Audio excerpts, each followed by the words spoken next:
called the LA Speed Story. And it was just a story about one day it was really cool being SR-71 pilot. Walter and I were doing a training mission around the United States where you just were building up hours and time.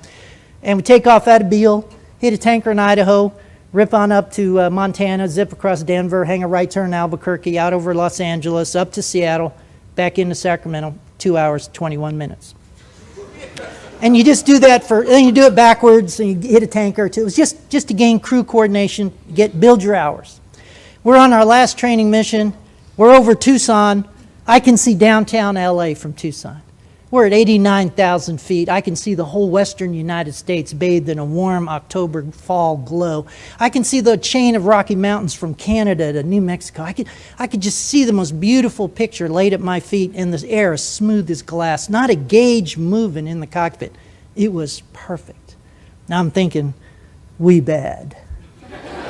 And I feel sorry for Walter because he has to monitor 5 radios in the back seat, so I flipped the switch up just to listen. And LA Center is they control all, when you fly Southwest Air, the guys controlling everybody. But we're above controlled airspace. So they have us on their scope, but they're not talking to us.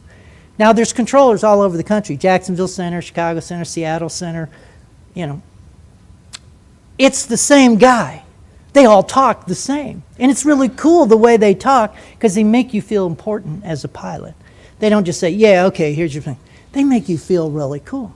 So sure enough, this was pre-GPS days. Some Cessna guy has to know his ground speed. LA Center, Cessna, November Tango Alpha. You got a ground speed readout for us? Now Center would like to say, who cares, get off free. But no, he'll talk to him like he's John Glenn.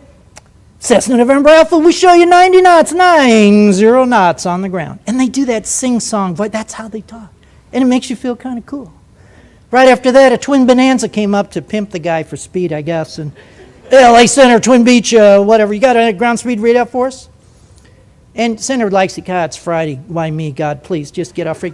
But he's going to talk to him like he's Air Force One. Twin Beach, we show you 121, 20 knots on the ground. And right after that, a Navy F-18 out of Lemoore popped up on frequency. And you knew it was a Navy guy because he talked really slick on the radio. Center, Dusty 5-2 speed check. And I'm thinking, wait a minute. Dusty 5-2 has a ground speed indicator and that $1 million F-18 cockpit. It's right there in the heads-up display. Why is he calling Center to broadcast his speed? I get it. We are just the meanest, baddest, fastest military jet in the valley today. We're taking our little Hornet jet over Mount Whitney and ripping across Death Valley. We want everyone from Fresno to the coast to know what real speed is. And you can almost hear a little glee in the controller's voice like, we have put an end to this. Dusty 5-2, we show you 620, 620 knots across the ground. And it was that across the ground. See that little knife like, I hope nobody else has the nerve to get on frequency now. And there wasn't an airliner from Seattle to San Diego that wanted to be next on freak. It's sort of an etiquette thing amongst flyers. And a 12-year-old was reaching for the mic button. And I thought, oh, no, wait, Walter's in charge of the radios. I flew single seat all those years, but I'm in the family model now, and I wanted, no, it's the Navy. They must die. They must die now. And I thought, no, but if I do, I'll upset Walter, and I want us to be a good crew. And at that moment, I heard a click of the mic button in the back seat.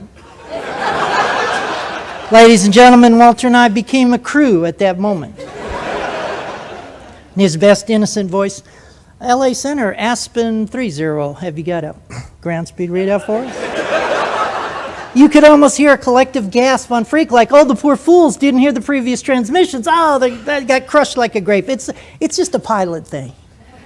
But Center had to give you that same voice.